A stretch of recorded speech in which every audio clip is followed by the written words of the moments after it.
আচ্ছা, আপনাদের এখানে আসার জন্য ফর্ম পূরণের জন্য কোনো টাকা পয়সা দেওয়া লেগেছে কিনা? না না না, কোনো টাকা পয়সা লাগেনি। না, এমনি রেজিস্ট্রেশন করছে। আপনি কি ছাত্রী সংস্থা করেন?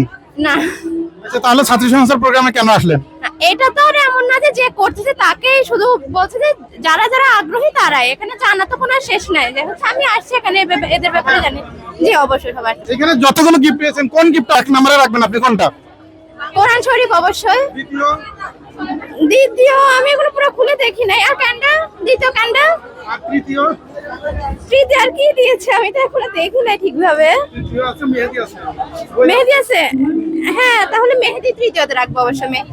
এত সুন্দর একটা পরিবেশে আসতে পেরে আপনার কেমন লাগছে? হ্যাঁ অনেক ভালো লাগতেছে যে এখানে অনেক ভালো একটা উদ্যোগ নিছে আমাদের সবাই মেয়েদেরকে নিয়ে, অবশ্যই ভালো লাগতেছে।